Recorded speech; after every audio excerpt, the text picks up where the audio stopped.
What's up, anime fans? Soul here, bringing you the greatest anime to ever exist in the history of the world.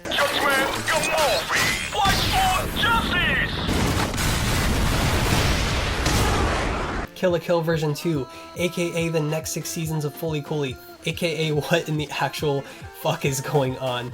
No, but seriously, Trigger's new short anime, like 6-7 minutes of pure ridiculousness, keeps me smiling the entire time, and I have to talk about it after my top 3 anime recommendations because I feel like it's its own little thing on this far-off planet called Ogikubo, where Hiroyuki Imaishi just got offered a small budget to work with, drank like 30 Red Bulls, and asked himself, how can I be any more insane than I already am? And it's just so much fun.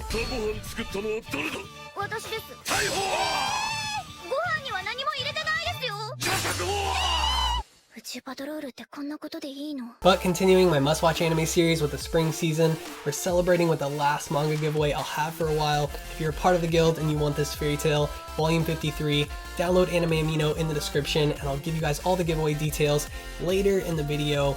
But the season just has to be one of my favorites, like one of these series I've been looking forward to for over a year since I saw the manga in every store in Japan. So let's just get straight into it. Coming in at number 1, this could very possibly take a spot in my favorite anime of all time with Gurren Lagann and Kill la Kill, Kiznaiver.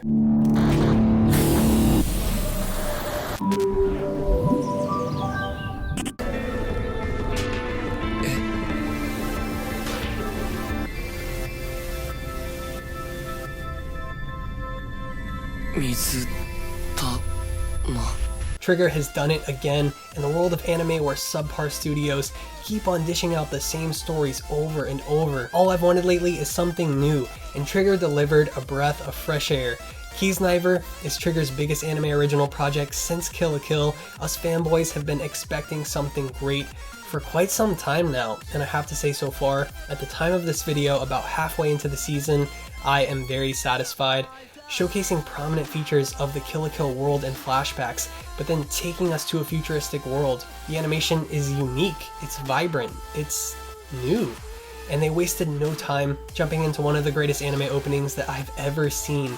Lay Your Hands on Me by Boom Boom Satellites, the band who released a sick song for Ninja Slayer from Animation, gave me a song I could listen to over and over again, and I do exactly that. I never skip the opening. When it complements the intriguing visuals so well, how could you? And the opening introduces us to each of our characters, a modern take on the 7 deadly sins in Japan, bonded by Sonozaki, and an experiment known as the Kizna system, forcing our characters on opposite ends of the spectrum to unite by sharing each other's pain.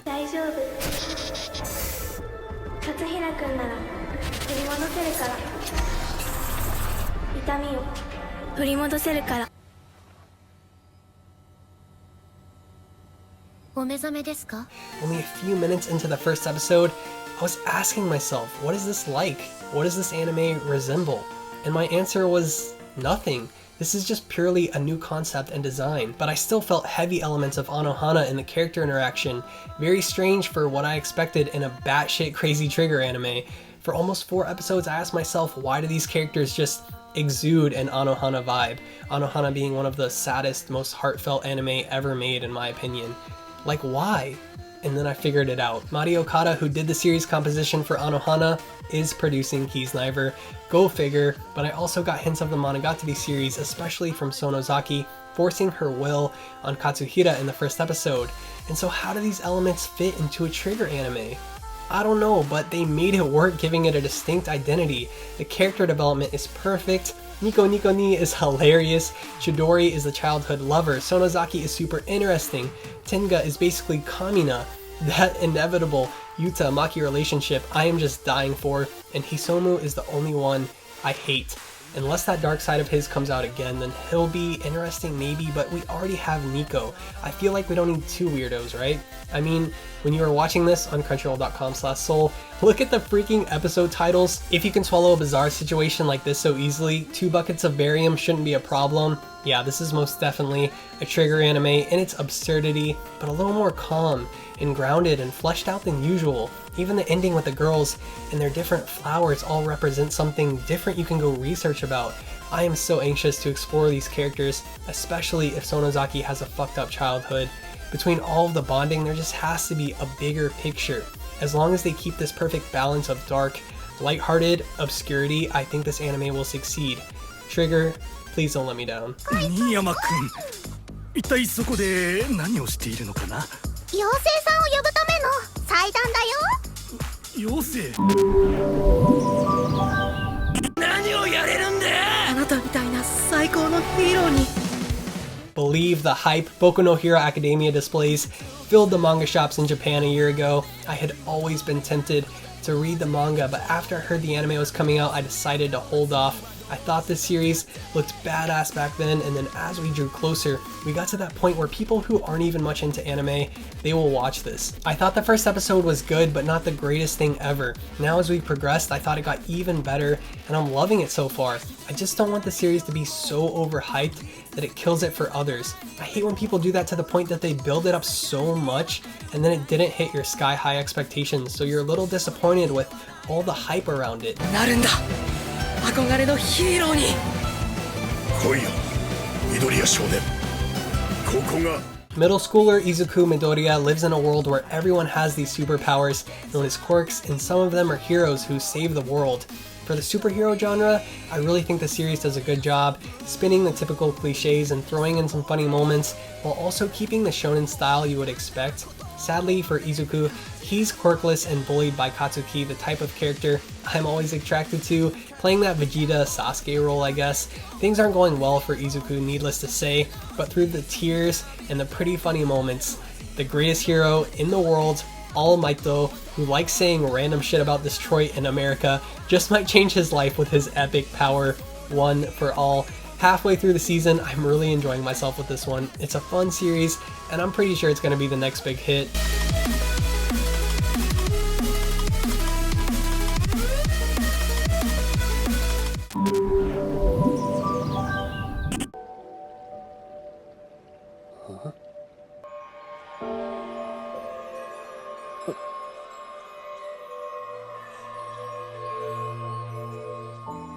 Starting ReZero, I swear I was just waiting for Aqua, Darkness, and Megumin to just come out of nowhere.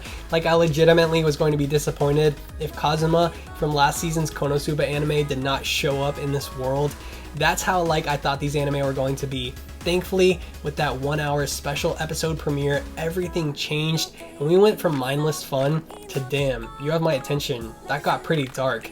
Basically, our main protagonist, a Hikikomori, Subaru, is transported to another world, looking for every RPG anime cliche he can find to fall his way, including the beautiful goddess. But it doesn't stay that way. It doesn't stay literally exactly like Konosuba, especially when you're brutally murdered over and over again. At first I was interested, and then it just got better and better, and now currently we're about like 5 episodes in or so, and I'm so excited to see where it's going because I'm pretty sure it's going to be a 24 episode series.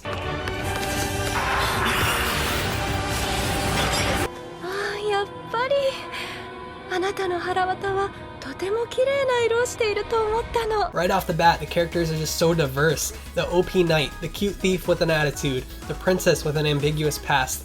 They have me eager for so much more. In particular, Emilia, the beautiful girl Subaru crushes on. I really want more of her in the series. Felt was so adorable. I feel so bad when she got taken away. Bal Hunter was a badass psycho hottie. Old man Romaji, come on. What a great name. My only complaint right now is please, less of the twin maid sisters and more Emilia. We've got some pretty good laughs, a great story setup, and if anything, this anime knows how to deliver some damn good cliffhangers. I definitely recommend you guys check out this adventure fantasy because right now, it's really good and it might not be everything you expected. 今度こそ召喚した美少女本人か。召喚？なんか知んないけど私忙しいんだ。ごめんな。強く生きてくれ。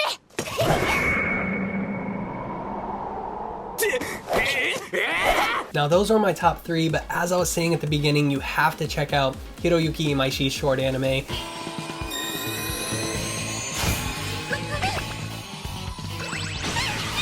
The episodes are like a couple minutes long. Season 2 is like 4 episodes into the series. It's just pure ridiculousness and random as hell. Mako from Kill la Kill is basically the lovable main character. Ragyo's in it with life fibers in her cape. 普通じゃないわね。ん？ The ending I am in love with because Teddy Lloyd and Peepo Password.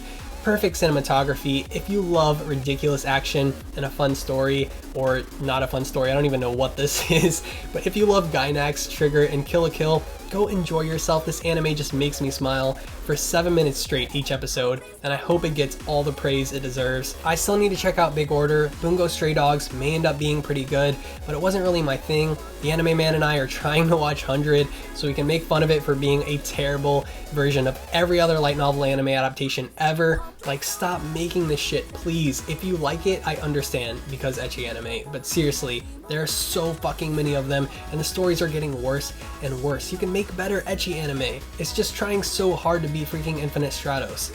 Mayoiga is very dark and pretty messed up, but I don't know if I'll be keeping up with it. You guys can check it out. I only watched the first episode, but if Netoge doesn't take itself seriously at all, it could be a funny ecchi romance anime. Let me know what you guys think of it. Cerberus and Twin Star Exorcist dropped, trash, terrible, please God no. Then Tanaka-kun bored the hell out of me, but I heard there's a cute girl, so it may make it interesting. I just felt like I wasted 20 minutes of my life on that one. Hopefully it got better if you're watching it. And lastly, JC Staff, who did the pet girl of Sakura-so, is making Flying Witch, so I really want to check out the animation if anything else. Just haven't got around to it yet. That's it for the anime I'm watching this season. I'm really excited to give away this Fairy Tail Volume 53 with Zeref and Mavis on the cover. Go download Anime Amino on iOS or Android in the description. You can follow me on there if you'd like and talk even more about anime. All you have to do is like the video, be subscribed, and leave a comment about your favorite anime this year on my Amino giveaway post to be entered. All the details will be on Anime Amino, so good luck on winning that one, guys. This is a really cool volume. My profile will be in the description as well. It's a really fun anime app, so give it a try. Tell me in the comments if you're watching any of these series or what your favorites are from 2016 so far. Watch anime like Kiznaiver and ReZero and more on crunchyroll.com/soul. Subscribe and join the guild, and fuck dude, I gotta go catch Plane to Tokyo. Gane.